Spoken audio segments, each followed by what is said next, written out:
Students, hope you will find. Students, today our topic is homeostasis. So let's discuss what is homeostasis. Students, homeostasis वो process है जिसमें हमारी body का जो internal system है वो चाहे फॉर एग्ज़ाम्पल ब्लड प्रेशर हो, बॉडी टेम्परेचर हो, एसिड बेस बैलेंस हो या कोई और इस तरह के फैक्टर्स हों, तो उसको हमारी बॉडी क्या रखती है, मेंटेन रखती है। चाहे एक्सटर्नल कंडीशंस में वेरिएशंस मींस कि वहाँ पे कोई चेंजेस क्यों ना आए, लेकिन हमारी बॉडी जो है वो इंटरनल कंडीशंस को क्या करती है, वो मेंटेन रखती है। ठीक है, सो इसको हम कहते हैं होम्योस्टेसिस। स्टूडेंट्स, एग्जाम्पल्स तो इसके बहुत सारे हैं, लेकिन यहाँ पे हम सिर्फ 2 एग्जाम्पल्स डिस्कस कर रहे हैं ताकि आपको क्लियर हो जाए कि होम्योस्टेसिस जो है वो क्या है। सो फर्स्ट एग्जाम्पल हमारे पास है blood glucose concentration and the second one example is the temperature regulation. So let's discuss one by one. First हम स्टडी करते हैं ग्लूकोज लेवल को। ठीक है स्टूडेंट्स, यहाँ आप देख लें कि ग्लूकोज लेवल जो है वो नॉर्मल हमारे पास 90 मिलीग्राम पर 100 ml होता है, जो कि सेट पॉइंट होता है। ये हमारा होम्योस्टेसिस कंडीशंस हैं, मीन के ग्लूकोज लेवल जो है वो नॉर्मल है। इस लिहाज से हमारे पास 2 कंडीशंस आते हैं। फर्स्ट वन है कि जब ग्लूकोज लेवल राइज होगा या ग्लूकोज लेवल फॉल होगा, तो इन 2 कंडीशंस की वजह से इम्बैलेंस आता है इस होम्योस्टेसिस कंडीशन में। तो क्या होता है कि हमारी बॉडी जो है वो क्या करेगी कि अगर ग्लूकोज लेवल राइज होती है या फॉल होती है तो ये उसको मेंटेन रखेगी। ठीक है, किस तरह से?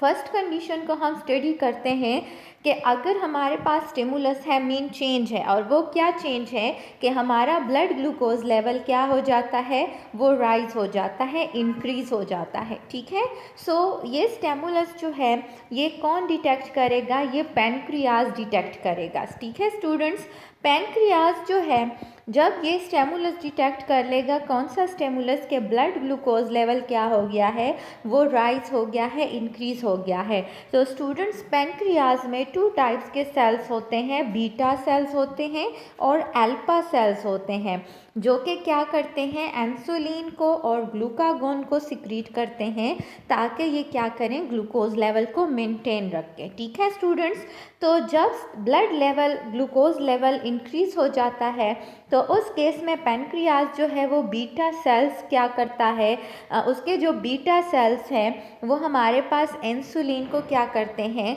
वो सिक्रीट करते हैं। इंसुलिन का फंक्शन क्या है कि वो ग्लूकोज को क्या करता है, कन्वर्ट करता है ग्लाइकोजन के फॉर्म में। तो जब इंसुलिन सिक्रीट होता है स्टूडेंट्स, तो वो क्या करता है कि वो लिवर को एक्टिवेट करता है और लिवर जो है वो जो एक्स्ट्रा ग्लूकोज होता है उसको स्टोर करता है in the form of glycogen, जबकि बॉडी सेल्स जो है वो नॉर्मल ग्लूकोज को यूज़ करते हैं। ठीक है, इस तरह से हमारे पास जो ब्लड ग्लूकोज लेवल है वो डिक्लाइन हो जाता है, क्योंकि जो एक्स्ट्रा ग्लूकोज था वो ग्लाइकोजन के फॉर्म में लिवर में क्या हो गया है, वो स्टोर हो गया है। और किसने कन्वर्ट किया ग्लूकोज को ग्लाइकोजन में? इंसुलिन ने, और इंसुलिन को सिक्रीट किया पैनक्रियाज के बीटा सेल्स ने। ठीक है, सो यहाँ पे हमारे पास जो नॉर्मल लेवल है, सेट पॉइंट है, वो मेंटेन हो जाती है। इन सेकंड केस अगर हमारे पास ब्लड ग्लूकोज लेवल क्या हो जाता है, वो फॉल हो जाता है। ठीक है, तो ये भी हमारे लिए एक स्टिमुलस है। ठीक है, एक चेंज है नॉर्मल से। सही है, तो जब ब्लड ग्लूकोज लेवल क्या हो गया, फॉल हो गया, तो इस चेंज को डिटेक्ट किया पैनक्रियाज ने। ठीक है, और पैनक्रियाज के जो अल्फा सेल्स हैं वो क्या सिक्रीट करेंगे स्टूडेंट्स, वो ग्लूकागॉन को सिक्रीट करेंगे। अब ग्लूकागॉन का फंक्शन ये है कि जो हमारे पास ग्लाइकोजन था वो रिलीज़ करेगा उसको ग्लूकोज के फॉर्म में। ठीक है, तो ये ग्लूकागॉन जो है ये लिवर को एक्टिवेट करेगा और लिवर जो है वो ग्लाइकोजन की ब्रेक डाउनिंग करेगा और ग्लूकोज रिलीज़ करेगा, जो ऑलरेडी यहाँ इस केस में इसने स्टोर की हुई थी। ठीक है, तो जब ग्लूकोज रिलीज़ होगा तो यहाँ पे हमारे पास जो ब्लड ग्लूकोज लेवल है वो राइज कर जाएगा और इसी तरह से ब्लड में जो ग्लूकोज लेवल है वो नॉर्मल पे पहुँच जाएगा। तो इस तरह से हमारे पास जो ग्लूकोज लेवल है वो क्या होगा, वो नॉर्मल पे आ जाएगा। इन केस अगर वो राइज हो जाता है या फॉल हो जाता है तो बॉडी जो है वो क्या करती है कि उसको नॉर्मल पे मेंटेन रखती है। सेकंड एग्जाम्पल पे आते हैं तो वो हमारे पास है टेम्परेचर का। ठीक है, अगर हमारे पास एक्सटर्नल टेम्परेचर जो है वो इंक्रीज़ या डिक्रीज़ होता है तो हमारा बॉडी क्या करती है कि वो जो है वो इंटरनल टेम्परेचर को मेंटेन रखती है। यहाँ पे आप देख लें स्टूडेंट्स कि हमारा बॉडी टेम्परेचर अगर डिक्रीज़ हो जाता है, ठीक है, तो बॉडी क्या करेगी इंटरनली कि हीटिंग प्रोसेस एक्टिवेट हो जाएगी और शेवरिंग एक्टिवेट हो जाएगी। तो शेवरिंग की वजह से जो है बॉडी टेम्परेचर क्या होगी, वो इंक्रीज़ हो जाएगी।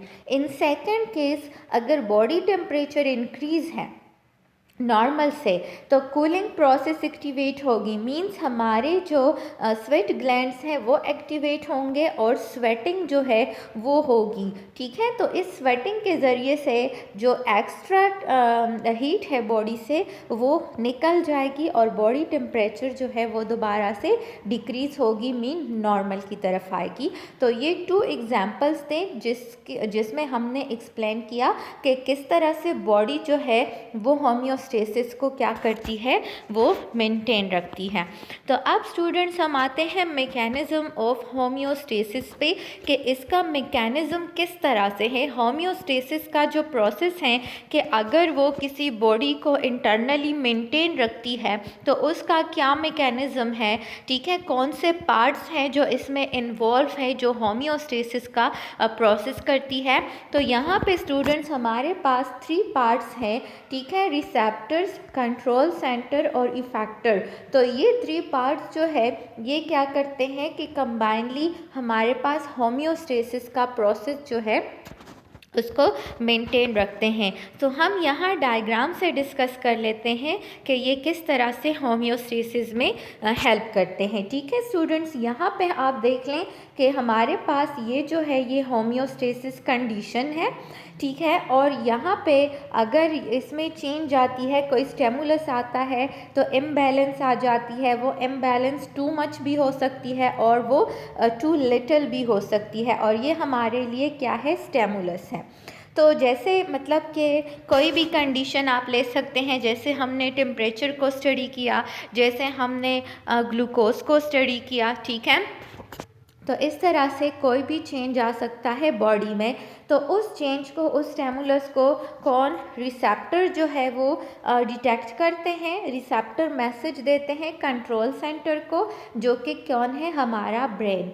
ब्रेन जो है वो इंटर्न मैसेज देता है इफेक्टर्स को, और इफेक्टर्स क्या करते हैं कि वो रिस्पॉन्स शो करते हैं, और उसके रिस्पॉन्स से क्या होता है कि हमारा जो इम्बैलेंस कंडीशन है वो दोबारा से क्या होता है, वो बैलेंस फॉर्म में आता है। तो यहाँ आप देख सकते हैं स्टूडेंट्स कि होम्योस्टेसिस जो है उसका मैकेनिज्म, उसके मैकेनिज्म में हमारे पास 3 फैक्टर्स इन्वॉल्व हैं जो कि हमारी बॉडी के कंडीशंस को क्या करते हैं, वो इंटरनल कंडीशंस को मेंटेन रखते हैं। तो उसके लिए ये 3 जो पार्ट्स हैं ये बहुत ज़्यादा इम्पॉर्टेंट हैं। Okay students, mechanism of homeostasis में हम एग्जाम्पल को डिस्कस कर लेते हैं। तो बेस्ट एग्जाम्पल हमारे पास ह्यूमंस इंटरनल बॉडी टेम्परेचर है, जो मैं ऑलरेडी आपके साथ डिस्कस कर चुकी हूँ। ठीक है, कि अगर विंटर होती है तो हमें शिवरी होती है, ठीक है, अगर समर होती है तो क्या होता है कि स्वेटिंग होती है। तो ये हमारी बॉडी क्या करती है कि इन दोनों सीजन्स में ये जो शिवरी होती है, ये जो स्वेटिंग होती है, तो ये हमारी बॉडी ट्राई करती है हमारे जो इंटरनल बॉडी टेम्परेचर है उसको मेंटेन करने के लिए, होम्योस्टेसिस को मेंटेन करने के लिए, क्योंकि जब क्या होती है बाहर टेम्परेचर जो है वो लो होती है, ठीक है, तो हमारी बॉडी क्या करती है या हमारे इंटरनल टेम्परेचर जो है वो क्या होती है, वो लो होती है, तो बॉडी शिवरिंग करती है ताकि जो टेम्परेचर है वो नॉर्मल पे आ जाए। या अगर बॉडी टेम्परेचर क्या हो जाती है वो हाई हो जाती है तो बॉडी में स्वेटिंग क्रिएट करती है ताकि जो टेम्परेचर है वो नॉर्मल पे आ जाए। यहाँ मैं आपको डायग्राम से दिखाती हूँ कि आप देख लें हमारे पास ये क्या है, बैलेंस कंडीशन है टेम्परेचर का, आप ले लें, ठीक है। हमारे पास 2 कंडीशंस हैं। फर्स्ट में क्या है, फर्स्ट स्टिमुलस है कि अगर बॉडी टेम्परेचर क्या हो जाता है वो राइज हो जाता है यानी इंक्रीज हो जाता है, तो बैलेंस हमारा क्या हो गया, वो इम्बैलेंस हो गया, मतलब कि चेंज आ गया है। ये चेंज फील करेगा रिसेप्टर्स, ठीक है। रिसेप्टर्स जो है ये टेम्परेचर सेंसिटिव सेल्स हैं in the skin and brain, ठीक है। ये रिसेप्टर्स मैसेज देंगे कंट्रोल सेंटर को, ठीक है, जहाँ पे थर्मोरेगुलेटरी सेंटर है इन द ब्रेन, यानी थर्मोरेगुलेटरी मीन्स के टेम्परेचर को कंट्रोल करने का सेंटर। अब कंट्रोल सेंटर यानी ब्रेन जो है ये इंफॉर्मेशन सेंड करेगा इफेक्टर्स को। इफेक्टर्स क्या है, हमारे पास स्वेट ग्लैंड्स हैं, स्वेट ग्लैंड्स एक्टिवेट हो जाएंगे, ठीक है, रिस्पॉन्स शो करेंगे यानी इवोपोरेशन ऑफ स्वेटिंग करेंगे तो बॉडी टेम्परेचर क्या हो जाएगी, वो फॉल हो जाएगी। सो एज अ रिजल्ट हमारे पास दोबारा से बैलेंस कंडीशन आ जाएगा। सेकंड केस में अगर हमें स्टिमुलस मिलता है मींस बॉडी टेम्परेचर फॉल कर जाता है तो तब भी हमारा बैलेंस इम्बैलेंस हो जाता है, ठीक है। इस केस में भी क्या होगा कि जो स्टिमुलस है उसको डिटेक्ट करेंगे रिसेप्टर्स, और रिसेप्टर्स सेम के टेम्परेचर सेंसिटिव सेल्स हैं स्किन और ब्रेन में, ठीक है। ये रिसेप्टर्स मैसेज देंगे कंट्रोल सेंटर को जो कि ब्रेन है, ठीक है। कंट्रोल सेंटर एफरेंट पाथवे के ज़रिए इंफॉर्मेशन सेंड करेंगे इफेक्टर्स को। इफेक्टर्स हमारे पास यहाँ पे स्केलेटल मसल्स हैं, ठीक है। जब उसको मैसेज मिलेगा तो ये क्या होगी, शिवरिंग जो है वो स्टार्ट हो जाएगी, ठीक है। शिवरिंग स्टार्ट होगी तो हमारा बॉडी टेम्परेचर राइज कर जाएगा और दोबारा से इम्बैलेंस कंडीशन जो है वो बैलेंस में आ जाएगा। तो यहाँ पे स्टूडेंट्स आप देख लें, ठीक है, कि होम्योस्टेसिस जो है उसमें ये 3 फैक्टर्स क्या है उसके मैकेनिज्म में इन्वॉल्व हैं, ठीक है। नेक्स्ट स्टूडेंट्स हमारे पास है कि जो होम्योस्टेसिस होते हैं उसमें नेगेटिव फीडबैक मैकेनिज्म होते हैं और कुछ पॉजिटिव फीडबैक मैकेनिज्म होते हैं। सो नेगेटिव फीडबैक मैकेनिज्म क्या करते हैं, ये वो मैकेनिज्म होता है जो हमारे बॉडी सिस्टम को क्या करते हैं, स्टेबलाइज करते हैं, उसको नॉर्मल स्टेट में, नॉर्मल कंडीशंस में लेकर आते हैं। जैसे मैं आपको एक्सप्लेन कर चुकी हूँ पिछले एग्जाम्पल्स में ग्लूकोज लेवल में, टेम्परेचर में, कि अगर ग्लूकोज लेवल हाई या लो हो जाता है तो बॉडी उसको नॉर्मल पे लेकर आता है, ठीक है। अगर टेम्परेचर जो है वो हाई या लो हो जाता है तो बॉडी क्या करती है, वो उसको नॉर्मल कंडीशन, नॉर्मल स्टेट पर लेकर आती है। तो इस तरह से हमारा सिस्टम जो है वो क्या हो जाता है, वो स्टेबलाइज हो जाता है। तो इस कंडीशन को हम कहते हैं negative feedback mechanism. Second one हमारे पास है पॉजिटिव फीडबैक मैकेनिज्म। तो स्टूडेंट्स ये नेगेटिव से चेंज है, किस लिहाज से कि अगर हमारे पास कोई चेंज आता है किसी डायरेक्शन में तो पॉजिटिव फीडबैक जो है ये उसमें और फर्दर चेंजेस लेकर आता है सेम उसी डायरेक्शन में, ना कि वो उसको रिवर्स करे, ठीक है। सो फॉर एग्ज़ाम्पल कि हम अगर किसी सब्सटेंस में उसकी कंसंट्रेशन में इंक्रीज़ आ रहा है तो पॉजिटिव फीडबैक मैकेनिज्म में क्या होता है कि ये और भी उसकी कंसंट्रेशन जो है कंटिन्यूसली इंक्रीज़ करता रहता है, ठीक है। तो इसको हम कहते हैं पॉजिटिव फीडबैक मैकेनिज़्म, जो मैं आपको समझा देती हूँ यहाँ पे डायग्राम से, एक एग्जांपल से, कि जब चाइल्ड बर्थ होती है, ठीक है स्टूडेंट्स, तो बेबी हेड जो है वो पुश होता है यहाँ पे, ये जो एरिया है सर्विक्स की तरफ, ठीक है। और डिलीवरी के टाइम में क्या होती है कि यहाँ पे यूट्रस जो है इसकी कंट्रैक्शन होती है। तो इन पॉजिटिव फीडबैक में क्या होता है कि फर्दर ये जो यूट्रीन कंट्रैक्शन है ये इंक्रीज़ हो जाती है ताकि बेबी की बर्थ हो सके। तो यहाँ पे जो है, जैसे मैंने आपसे कहा कि head of the baby push करता है इस सर्विक्स रीजन को, ठीक है। तो नर्व इम्पल्सेस जो है वो सर्विक्स से ट्रांसमिट होते हैं ब्रेन की तरफ। ब्रेन क्या करता है, वो पिट्यूटरी ग्लैंड को स्टिमुलेट करता है ताकि वो ऑक्सीटोसिन को सिक्रीट करे, और ऑक्सीटोसिन ब्लड स्ट्रीम में आता है टुवर्ड द यूट्रस, ठीक है। और वो यूट्रस की कंट्रैक्शन को क्या करता है, वो स्टिमुलेट करता है ताकि वो बेबी को क्या करे, वो पुश करे। तो यहाँ पे आप थोड़ा सा गौर कर ले स्टूडेंट्स के पॉजिटिव फीडबैक में क्या होता है कि नॉर्मली जब डिलीवरी होती है तो यूट्रीन की कंट्रैक्शन होती है, लेकिन पॉजिटिव फीडबैक में क्या है कि यहाँ पे ये यूट्रीन की कंट्रैक्शन को और भी इंक्रीज़ कर देते हैं ताकि बेबी जो है उसकी बर्थ हो सके, ठीक है। अब कुछ हमारे पास पॉजिटिव फीडबैक जो है मैकेनिज़्म वो हार्मफुल भी होते हैं। फॉर एग्ज़ाम्पल कि अगर हाई फीवर है किसी को, ठीक है, तो उसमें जो है मेटाबॉलिक चेंजेस आते रहते हैं और उसकी वजह से जो फीवर है वो हाई से हाई हो जाता है।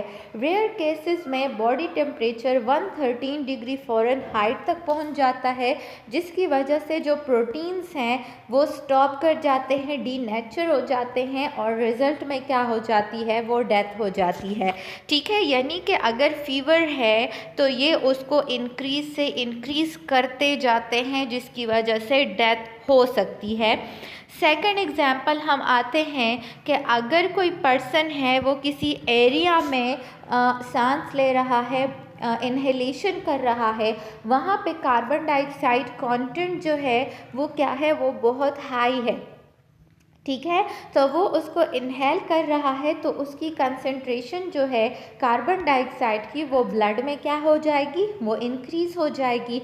अब ये जो कार्बन डाइऑक्साइड जो ब्लड में इसकी कंसंट्रेशन इंक्रीज़ हो गई है तो उसको रिसेप्टर्स क्या कर लेंगे, सेंस कर लेंगे, ठीक है, जिसकी वजह से ब्रीथिंग रेट और भी इंक्रीज़ हो जाएगी और पर्सन जो है वो कार्बन डाइऑक्साइड को क्या कर लेगा, ब्रीथ करेगा फास्टर से फास्टर। नॉर्मली यही होता है स्टूडेंट्स के जब हम क्या करते हैं, कार्बन डाइऑक्साइड हमारी ब्लड में कंसंट्रेशन ज़्यादा हो जाती है, ब्रीथिंग रेट हमारी इंक्रीज़ होती है ताकि हम कार्बन डाइऑक्साइड को एक्सहेल कर सके और ज़्यादा से ज़्यादा ऑक्सीजन को हम इनहेल कर सके। लेकिन अब ये एरिया ही ऐसा है कि जहाँ पे कार्बन डाइऑक्साइड कंसंट्रेशन हाई है और हम उसको इनहेल कर रहे हैं, ठीक है, तो ब्लड में भी कंसंट्रेशन ज़्यादा हो जाती है, तो जिसकी वजह से ब्रीथिंग रेट हमारा इंक्रीज़ हो जाता है और हम फास्टली जो मोर कार्बन डाइऑक्साइड है उसको हम क्या करते हैं, उसको हम इनहेल करते हैं, जो कि हमारे बॉडी के लिए क्या होता है, बहुत हार्मफुल हो जाता है और बहुत सी कॉम्प्लिकेशंस जो है उसकी वजह से क्रिएट हो सकती है।